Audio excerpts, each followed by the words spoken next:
اللہ سے جڑنے کے لیے نماز ہے کہ نماز پہلی امتوں کو 2 نمازیں، ہمیں 5. پہلی امتوں کی مسجد کوئی نہیں، ہماری مسجد. پہلی امتوں کی اذان کوئی نہیں، ہمیں اذان ملی. اور اذان اتنا بڑا عمل بنا دیا میرے نبی نے کہ آپ نے فرمایا کہ اذان دینے والا قیامت کے دن سب سے اونچے مقام پر کھڑا ہوگا. حضرت علی فرمایا کرتے تھے کاش میں اللہ کے نبی سے حسن حسین کے لیے مسجد نبوی کی اذان مانگ لیتا. یہ حضرت علی فرمایا کرتے تھے. اور جنگ قادسیہ میں مؤذن زخمی ہو گیا تو اذان دینے کے شوق میں سردار آپس میں الجھ گئے، کہتا میں دوں گا، کہتا میں دوں گا. پھر قرہ اندازی ہوئی جس کا نام نکلا اس نے اذان دی. حضرت عمر فرمایا کرتے تھے اگر میں امیر المومنین نہ ہوتا، اگر میں خلیفہ وقت نہ ہوتا تو میں مسجد نبوی کا مؤذن بننا پسند کرتا. کسی کو اذان نہیں ملی، ہمیں اذان. پہلا مؤذن بلال بنا.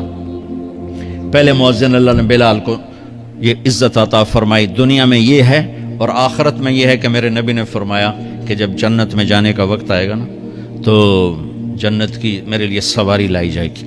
میں اس سواری پہ بیٹھوں گا تو اس کی جو وہ رسی ہوگی نا وہ ایسے نیچے گر جائے گی، نیچے گرے گی. اس رسی کے یعنی اس کی جو لگام ہوتی ہے نا وہ نیچے گرنے کا مطلب ہے یہ ایسے نیچے گر گئی. اب نیچے گرنے کا مطلب ہے کہ اس کی ڈرائیونگ میرے نبی نے نہیں کرنی. کوئی آنے والا ہے، کوئی ڈرائیور آنے والا ہے جو رسی پکڑ کے چلے گا، کوئی کوچبان آنے والا ہے جو اس کو پکڑ کے چلے گا. رسی کا گرنا ایک انڈیکیشن ہے کہ کوئی نصیب والا اب آئے گا. جب آپ کی سواری کھڑی ہوگی رسی نیچے ہے تو اب سب کی گردنیں ایسے ہوں گی، کون؟ سب قیاس کر رہے کون کون کون. اللہ کی طرف سے اعلان ہوگا بلال کو بلایا جائے. بلال بلال. تو بلال آپ کی سواری کی لگام پکڑیں گے اور آپ نے فرمایا کہ سب سے پہلے میں جنت میں جاؤں گا اور بلال میرے ساتھ ہوگا، میری سواری کی لگام پکڑے ہو جائے گا. تو ہمیں اذان ملی، کسی امت کو اذان نہیں ملی. ہمیں 5 نمازیں ملی، کسی امت کو نمازیں نہیں. 2 نمازیں، ایک فجر کی 2 رکعت، عصر کی 2 رکعت. باجماعت نہیں، ان کو اپنی کتاب یاد نہیں، ہمیں قرآن یاد ہے. میرے مدرسے میں ایک بچہ اب ماشاءاللہ امریکہ میں وہ پڑھا رہا ہے، اس نے 30 دن میں قرآن یاد کیا. صبح یاد کرتا تھا، شام کو تراویح میں سناتا تھا. میرے مدرسے کا بچہ ہے، صبح بیٹھ کے مغرب تک پورا ہے سپارہ یاد کر کے اور عشاء کو تراویح میں سنا دیتا تھا. اللہ نے میں ایسا قرآن دے دیا کہ 1 مہینے میں بھی یاد ہو جاتا ہے.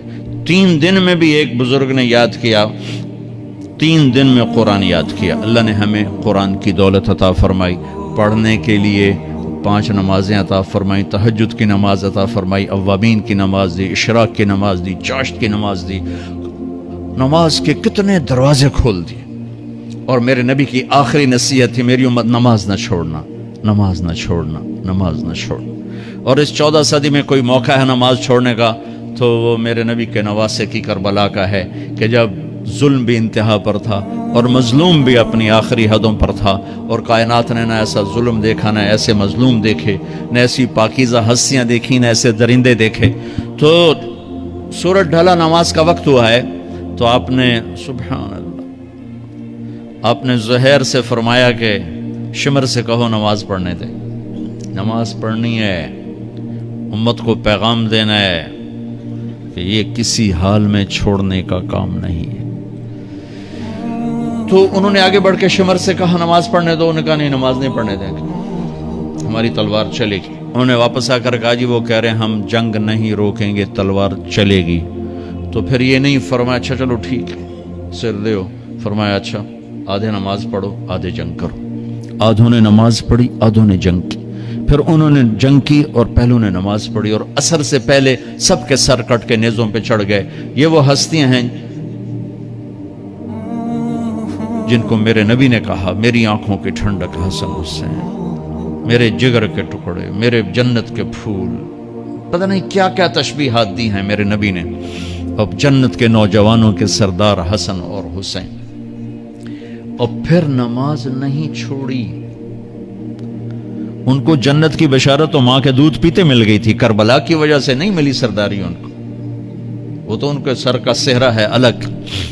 ان کو سرداری جنت کے ملی ماں کا دودھ پیتے ہوئے کہ جنت کے نوجوانوں کے سردار ہیں حسن اور حسین. نماز نہیں چھوڑی. میرے عزیزو نماز نہ چھوڑو. اللہ کا شکر ہے میں آپ بچوں کو دیکھ کے مجھے اپنا کالج کا دور یاد آ رہا ہے. ہمارے دور میں ایک نعیم الدین صاحب گورنمنٹ کالج لاہور میں تبلیغ کا کام کرتے تھے، اور وہ اکیلے ہی نماز پڑھتے تھے، کوئی نمازی نہیں ہوتا تھا، اور کسی لڑکے کی داڑھی نہیں تھی، کسی لڑکے سوا سے ایک نعیم الدین کی۔ اب ہر کالج میں جائے داڑھیوں والے بچے نظر آتے ہیں، ٹوپیوں والے بچے نظر آتے ہیں، کوئی لڑکی کے سر پہ دوپٹہ نہیں ہوتا تھا، کوئی ایجوکیشن تھی۔ اب لمز جیسی یونیورسٹی میں بھی لڑکیاں پورے برقعے میں ہوتی ہیں، حجاب میں ہوتی ہیں، نقاب میں ہوتی ہیں۔ جہاں برائی کا گراف اوپر گیا تو نیکی کا بھی اوپر گیا، جہاں برائی کا لیول اگر بڑھا ہے تو نیکی کا لیول بھی بڑا ہے۔